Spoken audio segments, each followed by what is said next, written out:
Bienvenidos a su programa Construyendo la Verdad. Aquí los saludo Benito Balán. Y Manuel de Anda, servidor de ustedes. Queremos tocar el tema acerca de por qué México no es Venezuela.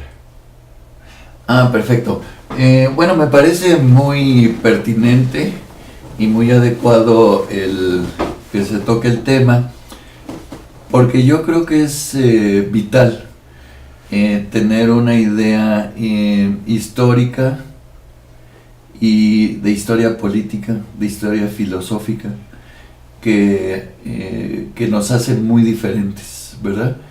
Y por qué México no es Venezuela. Sobre todo que ahorita el tema de Venezuela está muy candente y se oyen voces ahí de todo tipo, en donde creo que los aspectos de la lógica, de la inteligencia y del sentido común están en riesgo porque no hay no hay el conocimiento que da fundamento a cierto tipo de argumentación, y entonces nos alejamos de la realidad, nos alejamos de la verdad.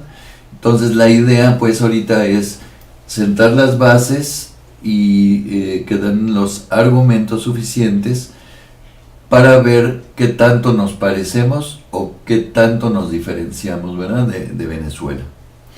Sí, es un país hermano y es un pueblo que está sufriendo.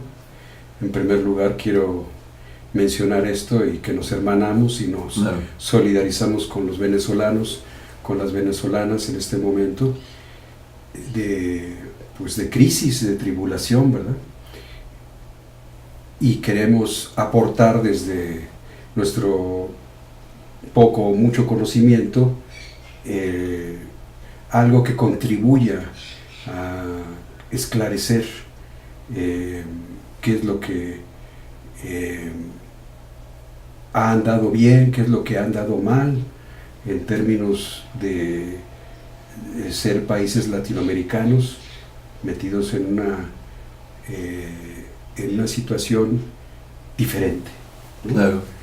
Y yo creo que eso es importante aclararlo, ¿no?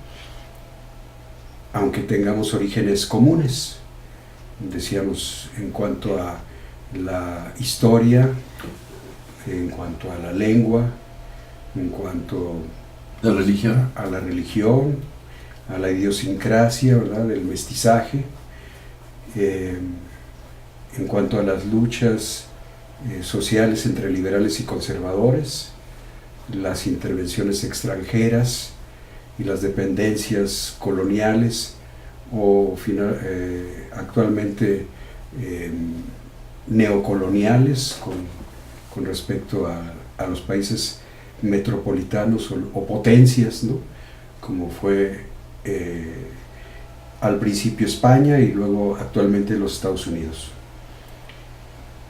Y yo creo que aquí hay esos paralelos, pero hay diferencia en términos de cómo se ha abordado la solución de los problemas en cada uno de los países.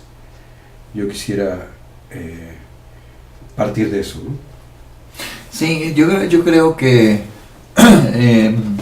la aclaración que haces en relación a la solidaridad con el pueblo venezolano, yo creo que lo compartimos, es decir, estamos con ellos, y ellos además están sufriendo ahorita las consecuencias pues de una situación política y económica que está repercutiendo en su bienestar, y que además ahorita los está colocando en una situación de alto riesgo de que haya una mayor polarización, violencia, incluso una guerra civil. Entonces, y nadie quiere que suceda eso para los venezolanos.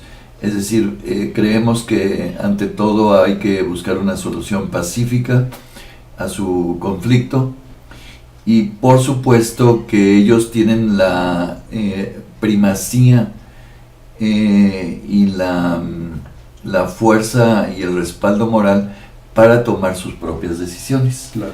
Es decir, tienen que ser muy cuidadosos en relación a las alianzas que en determinado momento se pueden hacer con otros países, sobre todo considerando lo que nos dice la historia. La historia con toda claridad señala que algunos países se aprovechan de este tipo de situaciones e incluso que las generan para hacerse del control del propio país y de sus bienes nacionales, de sus bienes materiales. En este caso, para todos es clarísimo que Venezuela es extraordinariamente rico en petróleo. Entonces, lo único que se pretende en la política exterior mexicana es que los venezolanos sigan siendo dueños de su futuro, dueños de su país y dueños de su riqueza. Sí, y ahorita que estás abordando el tema de la política exterior mexicana, que con el gobierno de López Obrador se ha retomado la doctrina Estrada, que proviene de los años 30 del cardenismo y que fue aplicada durante décadas, ¿verdad? Hasta Claro. la llegada del neoliberalismo en México con Salinas de Gortari y compañía, hasta antes del triunfo de López Obrador. Es decir, más de 30 años estuvimos con esa suspensión de esa doctrina, lo cual no quiere decir que por ser anterior sea inútil, te caduca, ¿no? Claro. O sea, yo creo que el asunto es cómo podemos renovar, cómo podemos actualizar algo que funcionó durante mucho tiempo para nuestro país y que nos ayudó a mantenernos en equilibrio y tomando las mejores medidas a favor tanto del pueblo mexicano como de las naciones, ¿no?, que estaban en conflicto, y que ayudó a ser un punto fiel de la balanza. Muchos consideran que esta doctrina Estrada, como en la aplicación que se está dando en este momento por López Obrador y por Marcelo Ebrard, que es el secretario de Relaciones Exteriores, es como si estuviéramos tomando una postura de neutralidad, pero no es una postura de neutralidad en el sentido de que me lavo las manos y me hago a un lado, no. Ajá. O sea, es una postura de mediación, de intermediación, y es una postura en la cual no se toma partido por ninguno de los polos en conflicto. Justamente ese es el lugar de la mediación, para poder lograr un cambio no violento, ¿verdad?, una transformación no violenta, y no ser juez y parte. Se necesita necesariamente tomar un punto centrado, ¿sí? Un punto centrado donde no nos comprometa, por ejemplo, en este caso, el reafirmar que el gobierno de Maduro es el que apoyamos. Me parece que eso nos llevaría a acelerar lamentablemente la polarización, ¿verdad? Con esta postura de México llevaría a polarizar la situación en América Latina. Y también el otro, ¿no?, de reconocer a un representante como Guaidó, ¿verdad?, como que fuera la solución política para ese país. Nos llevaría también a tomar partido, ¿verdad?, y y esto evolucionaría perjudicialmente para nuestros hermanos y hermanas venezolanos, ¿no? Yo creo que necesitamos mantener la serenidad, la ecuanimidad y lo que sea mejor para el pueblo venezolano. Sí. Y en ese sentido no tomar partido por estas dos posturas políticas, Claro. que son parte de la sociedad venezolana, que respetamos a ambas partes, ¿verdad? Que ambas partes tienen su parte de razón, su parte de verdad, como lo que hemos hablado aquí de construir la verdad, ¿no? Claro. Que nadie tiene la verdad absoluta. Claro. Y que a partir de eso podemos ir zanjando las diferencias o aportando desde nuestra modesta postura como país latinoamericano algo que sea conveniente para todos los sectores en conflicto. Muy bien. Creo que queda muy claro pues que la posición de México de ninguna manera es lavarse las manos o hacerse a un lado de un conflicto, sino que realmente, como en toda intervención en un conflicto, debe de haber una posición neutral. Es decir, no podemos apoyar a un lado o a otro lado, porque si no eso puede generar mucho más problema. Es como sucede cuando hay una intervención en un hogar determinado, cuando hay una situación de violencia. Tiene que hacerse con mucho cuidado y tiene que hacerse con protocolos especiales para proteger generalmente a la parte más débil, que en este caso pues generalmente es la mujer. Y en el caso de Venezuela, el pueblo venezolano. Exacto. ¿Verdad? Entonces tiene que ser uno muy cuidadoso, porque si toma uno partido, pues lo más seguro es que se la partan a la parte más débil, ¿verdad? Entonces, y en este caso, como tú dices, el pueblo venezolano, pues es la parte débil. Es el pueblo, la gente que no es el ejército, que no está armada y que los pueden generar mucho más sufrimiento, mucho más daño y mucho más muertes. Claro. Por una guerra civil.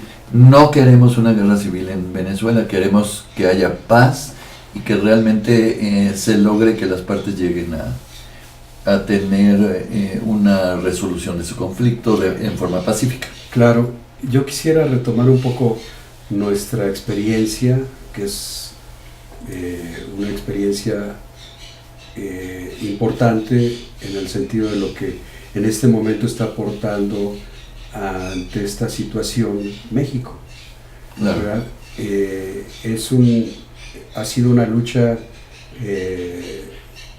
por la democracia social, no solamente por la democracia política, y al mismo tiempo ha sido una lucha por defender la verdad jurídica de la democracia formal y ampliar y reformar el Estado para que haya más participación como una democracia participativa, pero también como una verdad jurídica, ¿no? Y en ese sentido, nuestra apuesta como pueblo, como ciudadanos comprometidos con esta transformación, le hemos apostado a ese cambio de incluir tanto la democracia formal como o representativa, como la democracia participativa y popular. Estamos en vías de construir esto, ¿sí? Pero no queremos romper con ninguna de estas dos formas, porque esto alude a una alianza originaria de cómo se fundó este Estado. Este Estado nacional surge de un pacto social después de la Revolución Mexicana con la Constitución del 17, donde todos los sectores sociales estaban incluidos, ¿sí? No solamente uno, sino todos, ¿no? Trabajadores, campesinos, estudiantes, empresarios, comunicadores o periodistas, Claro. qué sé yo, todos estaban incluidos dentro de este pacto social.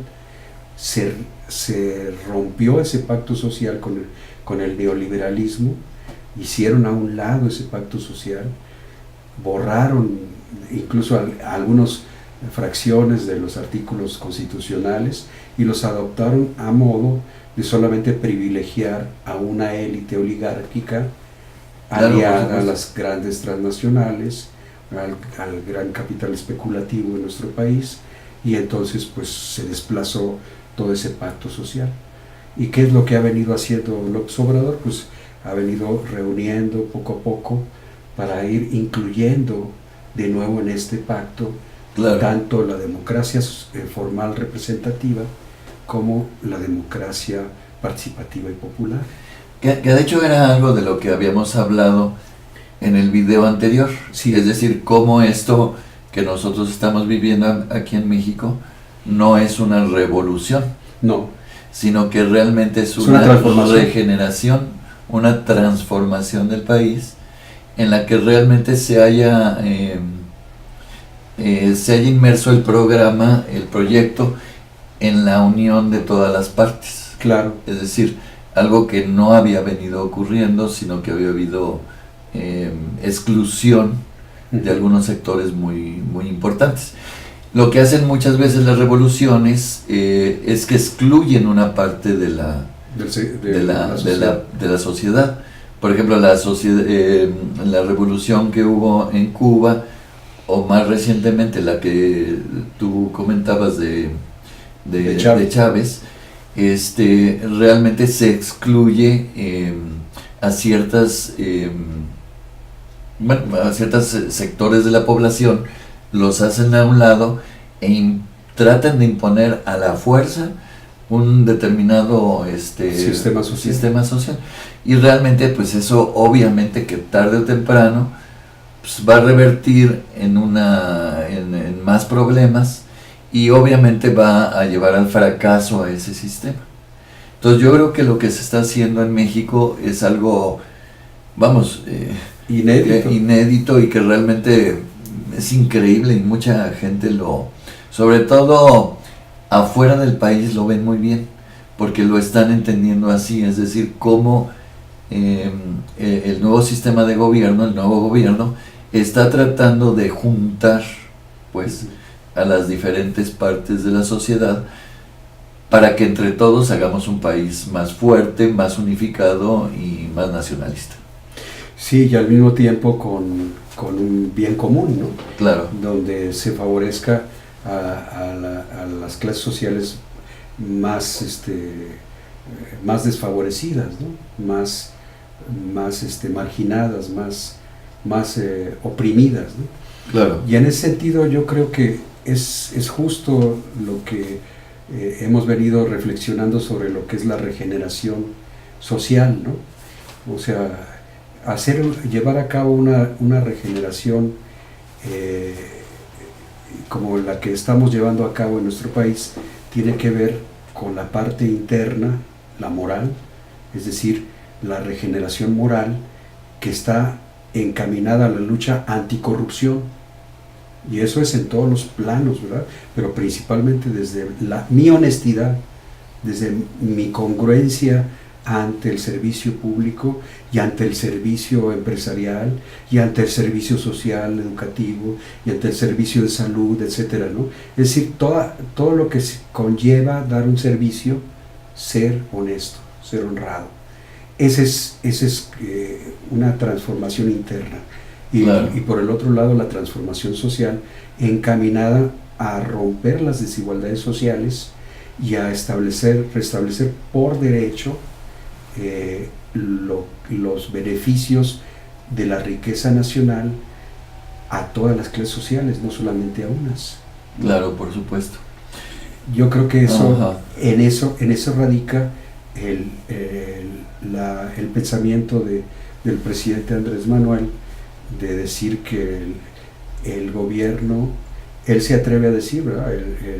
El gobierno de la regeneración social es para ricos y pobres, y en la ideología revolucionaria como que esto no cupiera, ¿sí? Porque la ideología revolucionaria es nada más los pobres, ¿sí? Y los ricos que se vayan a la goma, ¿no? Y en el caso de los fundamentalistas neoliberales, Claro. no, como que los pobres, aquí nada más los ricos, ¿no? Entonces, Y el mercado. Y el mercado. Entonces, ese es digamos, la polarización Sí, que se está superando en México. claro. Yo por eso decía, tal vez nuestro modelo no sea lo mejor, ni perfecto, ni lo único, pero algo tiene que aportar ante este escenario que estamos viendo, ¿no? Claro. Fíjate que tocas un punto que es, me parece que es fundamental, y es el aspecto de la honestidad.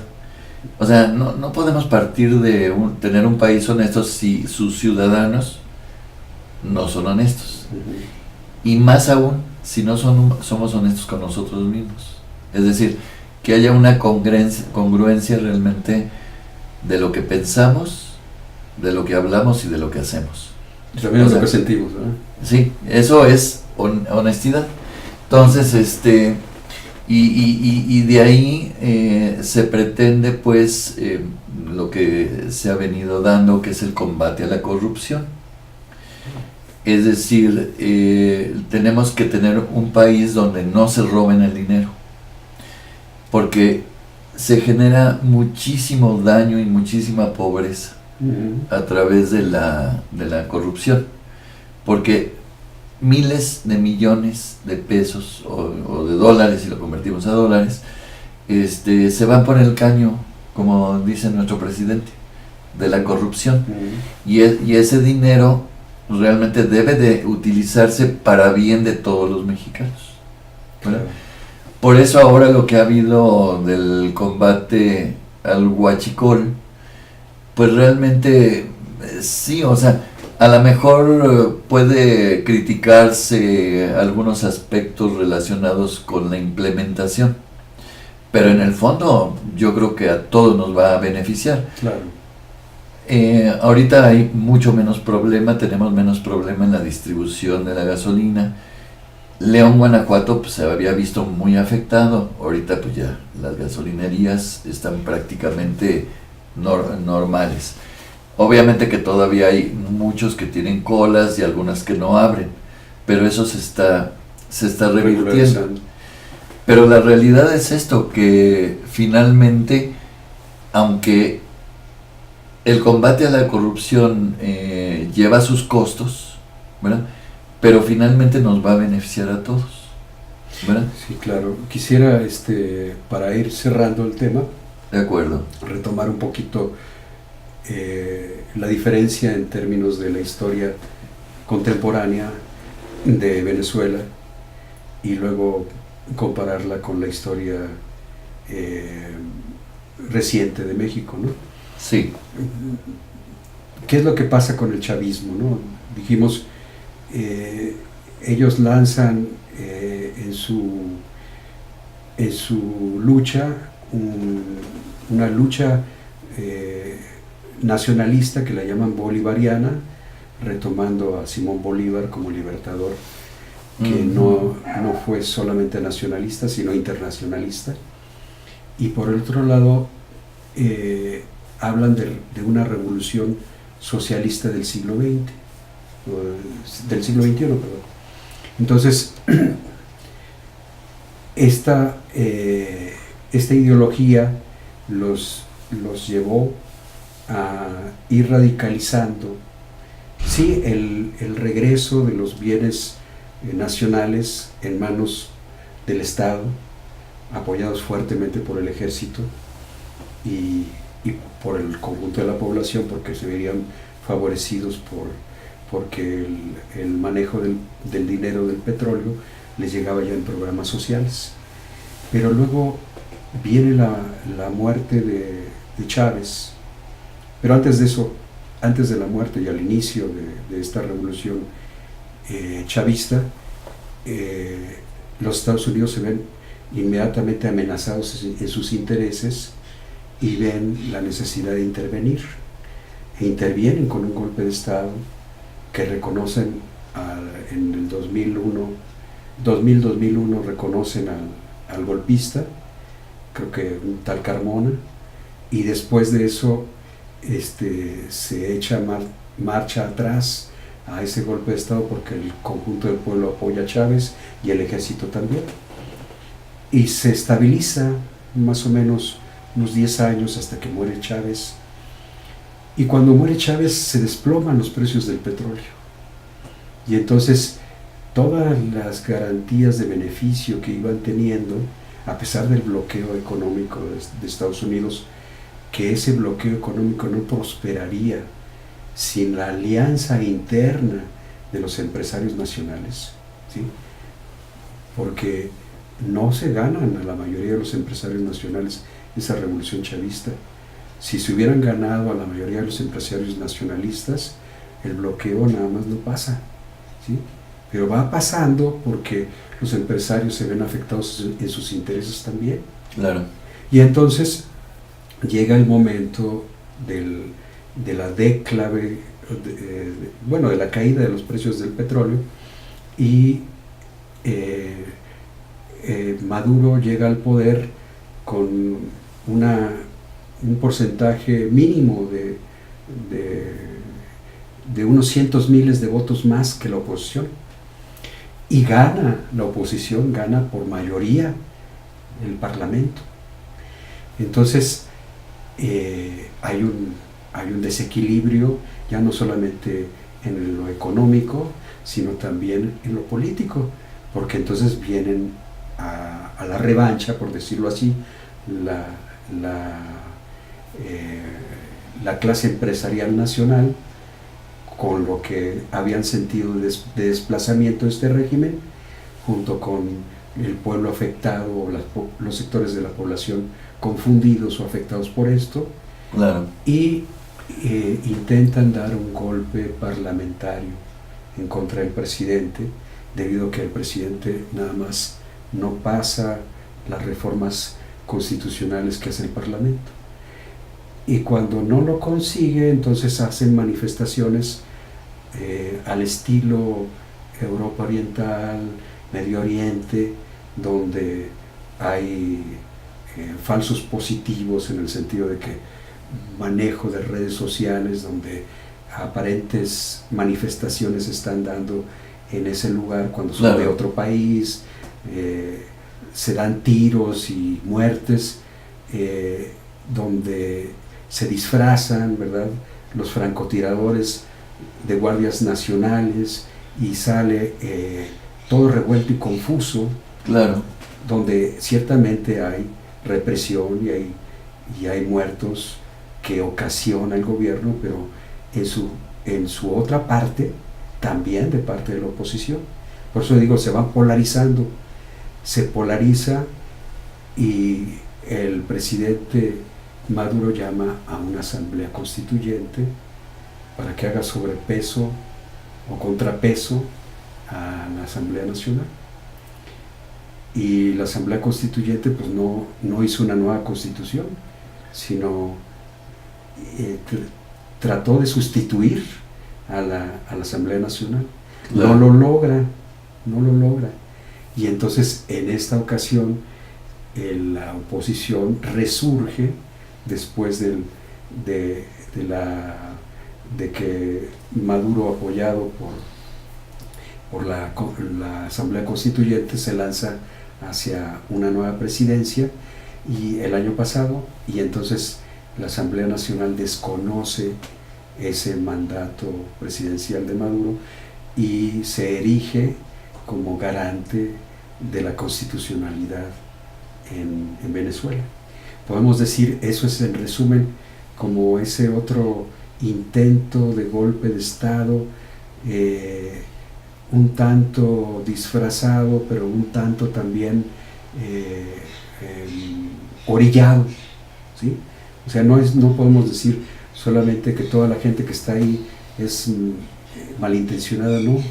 Mucha Claro. gente es confundida, mucha gente lo hace de buena intención. Porque quiere democratizar el país, porque quiere restablecer los derechos, porque ante esa gran confusión que existe, quiere que haya un respeto equilibrado, ¿no?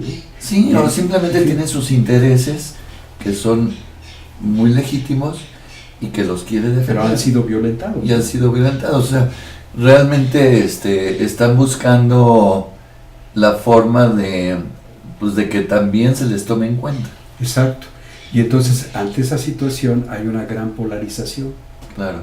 Donde ahora recurren lamentablemente a los Estados Unidos. Y los Estados Unidos empieza a meterse, pero de inmediato, y empieza a dar órdenes de cómo hacer las cosas. Claro.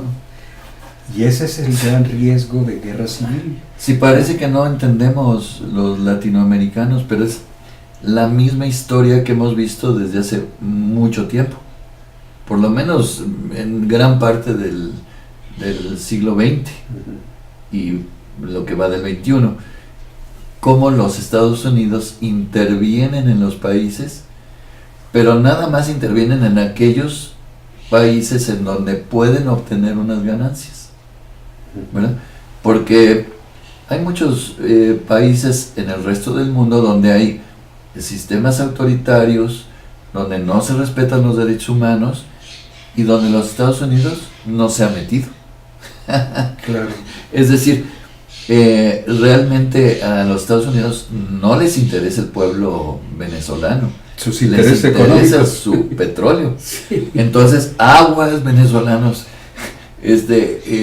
aguas Latinoamérica, leamos la historia, veamos qué ha sucedido y actuemos en consecuencia. Y en ese sentido no es un llamado para que se apoye al régimen de Maduro, claro, pero tampoco no. que se apoye al intento de restauración por medio de una intervención extranjera comandada por Estados Unidos. Sí, o sea, no se puede ni apoyar a uno ni al otro. Por eso me parece congruente la postura de México, ¿no? Y yo creo que eso es lo más conveniente, a llegar a un acuerdo entre los venezolanos.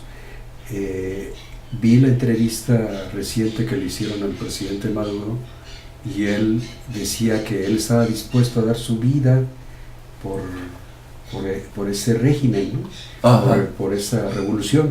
Sí. Y yo diría que habría que cuestionar también si se pudiera ir más allá en la prioridad de valores, de no solamente decir estoy a favor de dar mi vida por esta ideología, por esta revolución, sino si estoy dispuesto a dar mi vida porque no haya guerra civil, claro, porque no haya sufrimiento ante el pueblo, claro. Y en ese sentido, si estoy dispuesto, y eso va tanto para Guaidó como para Maduro, si estoy dispuesto a hacerme un lado para que haya un arbitraje internacional que permita elecciones libres en todos los sentidos. Claro, por supuesto. Sí, yo creo que es muy importante esa posición. No es apoyar a uno o apoyar a otro, sino apoyar realmente la democracia del pueblo venezolano. Es decir, y que ellos tomen sus decisiones y que no permitan la injerencia y que no permitan la intervención de otros países. Eso es muy peligroso porque los hace, finalmente los esclavizan. Los hace dependientes. Los hace dependientes, sí. Entonces, pues realmente ese era el objetivo de este video, es precisamente dar los elementos argumentativos que nos permitan tener una posición no polarizada, sino una posición más razonada, con base en la historia, con base en la filosofía, con base en la ética política y de intermediación, ¿verdad? Que sea una alternativa de intermediación. Y que lo fundamental es la paz de los países y la paz del mundo y la paz de las personas y de los individuos. Yo creo que eso es muy importante. Entonces, básicamente ese es el objetivo, ¿no? No queremos convencer a nadie de nada, sino que realmente tengan los elementos para buscar más información de buena calidad que les permita pues también no caer, normarse un criterio y no caer en la polarización que generan los medios de comunicación, que muchos de ellos son amarillistas, ¿no? Entonces, y no permiten que la gente piense. Lo único que les está echando es estímulos para que fuego, ¿no? Sí, estímulos, fuego para su pasión, ¿no? Para que su pasión se despierte, se encienda y entonces y no hay que usar la serenidad, hay que serenarnos, hay que pensar, hay que informarnos, hay que trabajar siempre por la paz, claro, la cordialidad y por el diálogo. Eso es fundamental. Digo, somos los únicos seres en todo el universo que tenemos esas posibilidades, la posibilidad del diálogo, de la concertación, del amor, ¿verdad? Entonces, usémoslo. Bueno, creo que nos despedimos, ¿no? Pues muchas gracias por habernos escuchado. Si les gusta, pues denle un like y compártanlo.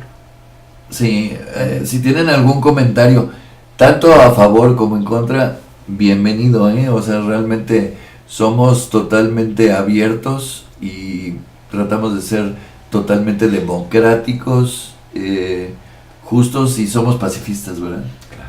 Claro. Muchos saludos, Amor Manuel de Anda. Amor y paz.